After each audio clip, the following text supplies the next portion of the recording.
In the headlines, family members of abducted train attack victims stage protest at Transportation Ministry's press briefing. NNPC seeks special courts to prosecute oil thieves. U.S. Senate confirms Ketanji Brown Jackson as first ever black woman in U.S. Supreme Court. Sack Lampard now, Annie Chibi tells Everton. Hello and welcome to Trust TV News Update. I am Zainab Bella.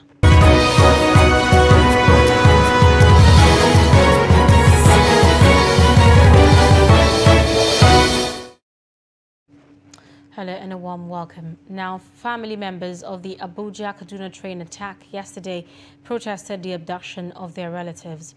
They took the protest to the venue of the ministerial press briefing by the Minister of Transportation, demanding the immediate release of their family members who are being held by terrorists. The report.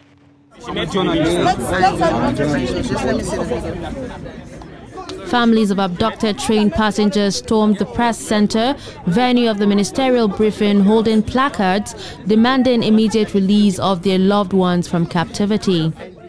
The annual ministerial press briefing on landmark programs, projects and activities of the Ministry of Transportation and its agencies in 2021 has brought to the fore challenges, strategies and interventions of the Federal Ministry of Transportation. The conference aims to keep the public abreast of what the ministry has done in terms of projects meant to deliver safe, efficient, affordable and seamless transportation in line with global best practices while creating an enabling environment for public-private partnership. The minister, Rotimi Amechi, represented by Minister of State for Transportation, Senator Gbemisola Saraki, said significant achievements have been recorded in the rail, road and mass transit, maritime and inland waterways sectors. As we're all aware, security is fundamental to an effective and efficient transport system, and the physical infrastructure as well as security architecture is critical to a safe and sustainable transport system. Adding that despite insecurity challenges bedeviling transportation in the country, which has hampered growth, agencies in the sector have recorded significant achievements in the year 2021. We have proper navigational aids in place, and then we'll be able to publish the locations of those buoys and provide proper navigational assistance to visiting vessels into the country. We have set up what we call outpost offices in all the states where there are borders and ports. While appealing to Nigerians to pray for the safe return of abducted passengers of the Kaduna-Abuja train attack, the minister further stated that they're strategizing and putting all machineries in place to avert such occurrences in the future. Darshan Hussaina Usman, Trust TV News, Abuja. A group of pastors under the umbrella of Interfaith Alliance have staged a peaceful protest over the incessant attacks and killings by bandits in Kaduna State. The protesters are asking the federal government to step up actions against banditry with the aim of wiping them out. Appearing in black attires to signify deep mourning and carrying placards with different inscriptions, a procession of residents on Thursday used the Ramadan and Lent period to pray for God's intervention over the killings, kidnapping, raping, and other atrocities committed in the state and country at large. The truth of the matter, as we all know, is that the issues of insecurity bedeviling Kaduna State have assumed an alarming dimension. And we know the government and the security agencies are putting in their efforts. But one of the things we have realized as leaders of the various spiritual faiths is that this fight is beginning to overwhelm the government. Therefore, there is a need for some spiritual divine support. They called on the government to intensify security and always take proactive action when communities issue distress calls. The government and the security agencies should do everything possible to prevent these attacks. And it's not just about preventing these attacks. Since they know the various camps where they are located, I think wisdom requires that these camps should be cleared so that we can have peace. Kaduna has become one of Nigeria's epicenter of banditry, which appears to be worsening by the day. Fatima Sada Laden, Trust TV News, Kaduna. A suit seeking to remove Governor of Zamfara State, Bello Matawalle, from office suffers setback at the Federal High Court Abuja as local councils in the state sought to join in the matter. People's Democratic Party, PDP, and the impeached Deputy Governor of the state, Mahdi Gusau, are seeking removal of the governor over his defection to the All Progressive Congress, the APC. Trust TV's Shafiu Suleiman reports. In the suit before Justice Inyang Echo, which was scheduled for hearing, the PDP and the impeached Deputy Governor Mahdi Aliyu Gusau want the court to remove the Zamfara State Governor Bello Matawalle for defecting to the APC. We were just recently briefed to come in to represent about 14 of the applicants, parties seeking to be joined in the matter. So they have interest in the subject matter of this litigation, and that was why we filed a motion seeking for joinder so that they will be given the opportunity to ventilate their own side of the case. At resumed hearing, counsel to the local government chairman in the state seeking to join the substantive case draws the attention of the trial judge Justice Inyang Echo of a motion for joinder, which was granted. The PDP filed a case before this court, asking the court to remove a whole sitting governor, Dr. Bello Mohammed Matawalle, governor of Zamfara State, from office because he defected from the PDP, on which platform he was made a governor, to the APC. And they are saying that that offends the provisions of the Constitution and that he cannot carry the votes of the PDP to APC. But we have responded to say that this is no longer the position of the law, because they were still relying on the 2007 old case of Amici versus INEC. The case has now been adjourned to the 29th of this month for hearing. Shafiu Suleiman, Trust TV News, Abuja. President Muhammadu Buhari has submitted the revised fiscal framework of the 2022 Appropriation Act to the House of Representatives for consideration and amendment. In the communication read by the Speaker, Femi Gbajabiamila, at the commencement of plenary, the federal government is seeking adjustments to some of the parameters of the budget. The projected oil price benchmark as contained in the request has been increased by $11 per barrel from $62 to $73 per barrel. The volume of the projected daily oil production output has been reduced to 1.6 million barrels per day, as against the earlier projected volume of 1.883 million barrels. Other adjustments include an additional provision of 182.45 billion naira to cater for the needs of the Nigeria Police Force. The budget deficit is projected to increase by 965.42 billion to 7.35 trillion, representing 3.99% of GDP. The incremental deficit will be financed by new borrowings from the domestic market. Now, Vice President Yemi Osinbajo says the federal government will establish 30-megawatt solar power system in Borno State to boost the state's electricity supply. The Vice President stated this while on an official visit to Borno for the handover of Muhammad Indimi International Learning Center to the management of University of Maiduguri. Osinbajo said the federal government in its approved economic sustainable plan is working with NNPC and other relevant bodies to ensure the establishment of the solar power plant to critical areas. He explained that 6 different stations will be constructed in the Maiduguri metropolis as well as the University of Maiduguri.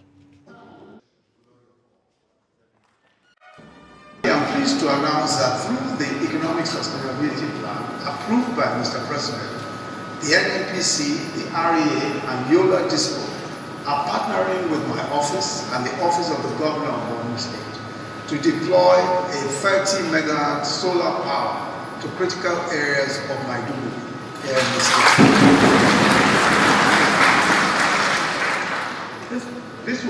is six solar plants of 5 megawatts each. So there will be 6 separate solar plants, each of 5 megawatts. And of course, each of these will be to augment the grid and supply what the grid is already supplying and protect against any kind of energy sabotage. Still ahead, the Group Managing Director of the Nigeria National Petroleum Company Limited, Mele Kyari, has shown the House of Representatives Committee on Petroleum Resources in photos and videos how the country's crude oil assets are being vandalized and the products stolen. Kyari urged the National Assembly to establish a special court that will handle cases relating to oil and gas to accelerate prosecution of oil thieves. The GMD of the NNPC, who described oil theft and illegal refining as an elitist business, told the committee on Thursday that a few persons were responsible for the economic sabotage.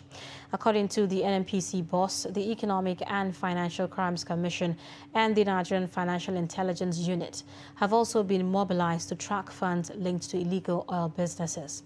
Kyari also blamed the recent spike in the pump price of automotive gas oil for the invasion of the market by illegal refiners. The Federal High Court of Nigeria has stated that the parameters of the court sitting over a terrorism trial shall henceforth be secured for the period of the trial to ensure the safety of the litigants and the court officials. According to the Chief Judge of the Federal High Court of Nigeria, Honorable Justice John Temba Soho, the distance and size of perimeters to be secured for the trial shall be determined based on the recommendations of security agencies on a case-by-case basis. The sitting and anticipated ruling on the detained leader of the indigenous people of Biafra, Nnamdi Kanu, by the Nigerian government comes up on Friday, April 8, and will be used to test run the new directive. Now let's join our reporter, Mardia Umar, who is presently in court to give us an update on the situation on ground. Hello, Mardia. Can you talk to us about what's happening on ground?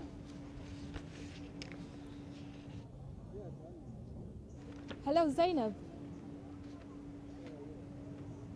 Hello, Zainab, can you hear me? Go ahead, Mardia. Okay, all right. Right now we're in front of the Federal High Court here in the Federal Capital Territory, where the trial of the proscribed indigenous people of Biafra, IPOB, is taking place. As you can see, there are lots of people around this area, some supporters of the IPOB leader standing around. But in the morning when we came here, we saw presence of security agents, lots of security agents, about 200. It was a joint task force and there were lots of them. We couldn't see a lot of supporters or the activists or other people who surround the court usually when the IPOB leader comes to court. But right now there have been a ruling. 15 counts a charge was laid on the IPOB leader, which borders around terrorism. Order that was passed yesterday, a guideline rather, about the practice of how to cover acts of terrorism henceforth. It was passed yesterday by the Honorable Justice of the Federal High Court here in Abuja, Justice John Temba Soho, about the new ways to cover or to go about practices or ruling rather on act of terrorism. So now that is like a litmus test being tested. This case right now is like a litmus test of that guideline. Security personnel present at the perimeters of the Federal High Court today. But the judgment is that, 15 counts charge that was slammed on the IPOB leader has now been reduced to 7. He's been charged with first charges, second, third, fourth, fifth, the 13th and 15th. So 8 counts charge has been struck out, and that is the latest development. But either ways, he's still going to stand trial bordering on terrorism and treasonable felony. That's the latest development right now. The guideline also contains that journalists will not be allowed into the courtroom. and that means that the cases will be in camera. This cases being in camera means that just the close relatives, the litigants, and the court officials will be allowed into the courtroom. So during the trial, the journalists were only confined to the press center in the Federal High Court. And after the sitting, that's when we started getting sketchy information about what transpired inside the High Court. I'm sure we'll get more information as soon as we end this live, and then we'll get more information later. Well, thank you so much, Maridia, for giving us an update on the latest development with regards to that trial. We hope to keep you updated on that subsequently. You're watching Trust TV News Update. Coming up. Thriving Katsina second-hand wares market. Stay with us. Every patriotic Nigerian should hear this. Any politician who means well for the people will never allow themselves or their supporters to engage in any violent, destructive activities. No politician who truly wants to serve the people and develop the nation will encourage his followers to destroy properties or take human lives before, during, or after the elections. The Nigerian public must watch out for these traits and isolate any politician who encourages supporters to engage in violence. No genuine politician or patriot will cause trouble and seek to destroy the very society which they aspire to lead or develop. Politicians who have the good of the people at heart will not allow themselves or their followers to engage in violence, destruction of properties, and then taking of lives. Be vigilant. By their words you shall know them. Shun violence. Stay away from politicians who want you to do so. Let's join hands to make the 2023 elections peaceful. This message is from the National Orientation Agency, NORA.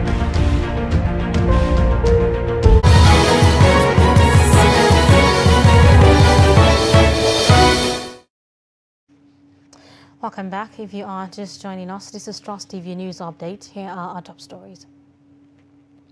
Family members of abducted train attack victims stage protest at Transportation Ministry's press briefing. And Group Managing Director of the Nigeria National Petroleum Company Limited, Mele Kyari, has urged the National Assembly to establish a special court that will handle cases relating to oil and gas to accelerate prosecution of oil thieves. Still ahead, the World Health Organization has called for accelerated action to protect human health and combat climate crisis at a time of heightened conflict and fragility. The Federal Ministry of Health, in line with this mandate, says a multi-sectoral approach will be deployed to address the country's challenges in the health sector. Minister of State for Health, Dr. Adeleke Mamora, disclosed this at a ministerial press briefing to mark the 2022 World Health Day in Abuja. Trust TV's Aisha Saliu reports. Stakeholders at the ministerial press briefing issued an urgent call for accelerated action to preserve and protect health, as well as mitigate the climate crisis as part of efforts to restore balance. The Minister of State for Health, Olorunimibe Mamora, pointed out that the Federal Ministry of Health alone cannot achieve this goal, but needs various multidisciplinary and multi-sectoral actions and initiatives at the national, regional, local, and individual levels. The environmental crisis has led to worsening non-communicable diseases, enhancing an ecosystem where various infectious diseases foster worsening air quality, food and water shortages, and deteriorating mental health illness. It is important that we make every effort to put environmentally friendly practices in place to lessen the harmful impact that climate change is having on patient health across the globe. Deputy Representative of the World Health Organization in Nigeria, Alex Chimbaru, said over 13 million annual deaths globally are due to avoidable environmental causes that must be jointly addressed. The knock-on effect on the burden of heat, heart and lung disease, stroke and cancer, among others, is evidence from the statistics that the point of non-communicable diseases representing a growing proportion of Africa's disease burden.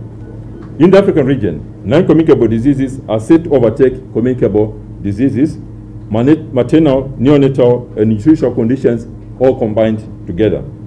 The focus of the 2022 celebration of World Health Day covers the whole essence of human existence as it affects the human health.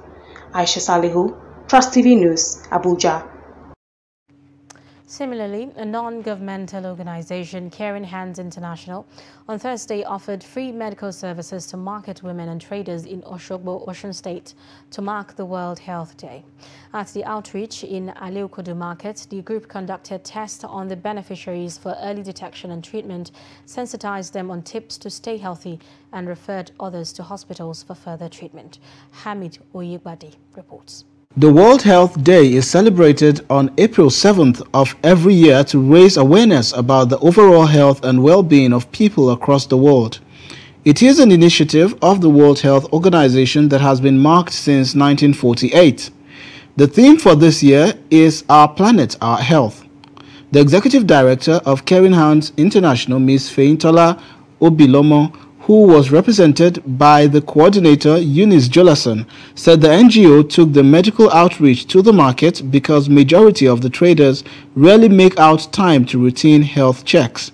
We have been doing HIV tests and all other tests just to show that we care, as our names implies, Caring Hands International. A member of the NGO, Mr. A.O. Omishore, said the event was to raise health awareness among market women and traders and to encourage them to take their health seriously.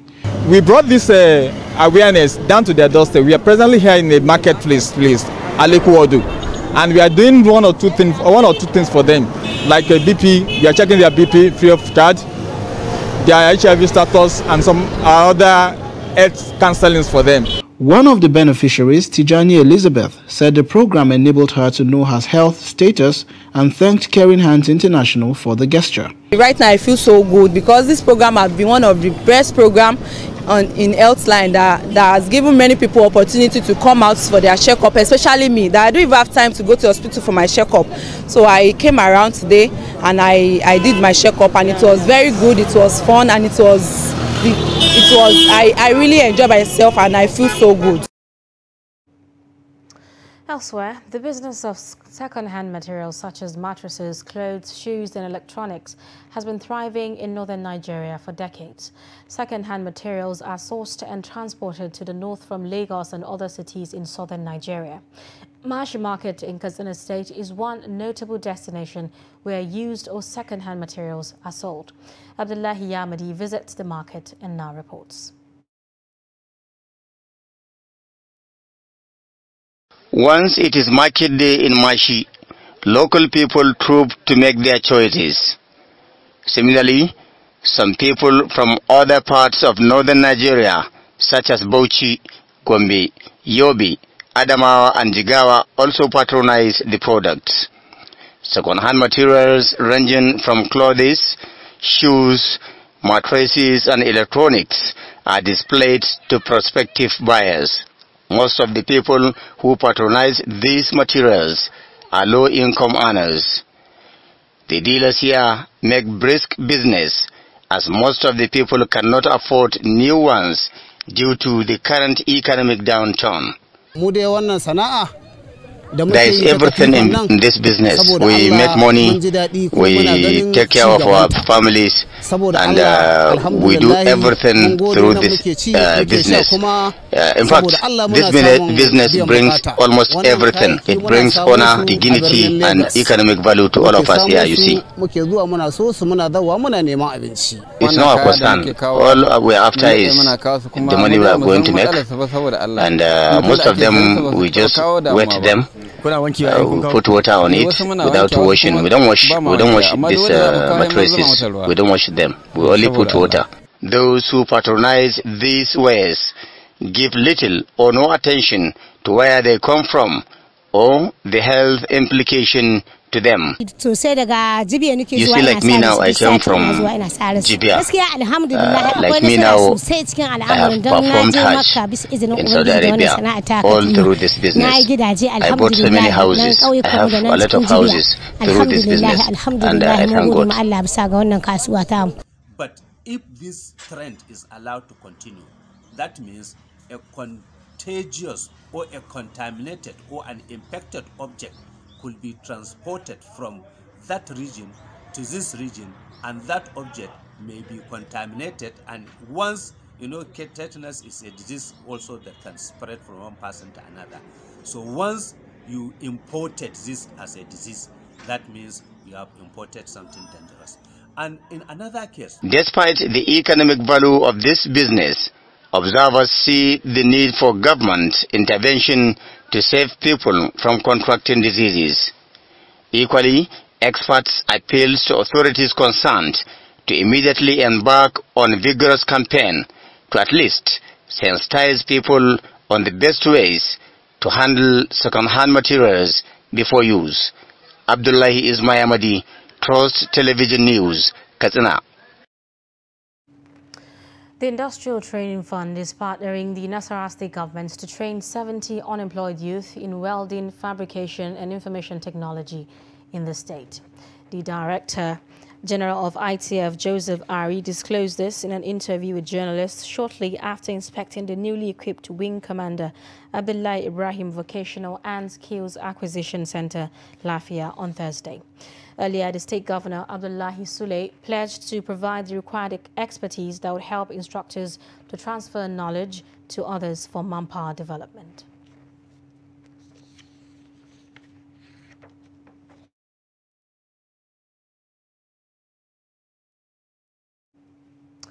There you go. On the foreign scene, the United States Senate has confirmed Ketanji Brown Jackson's nomination to the U.S. Supreme Court, making her the first black woman in the nation's history to serve on its highest court.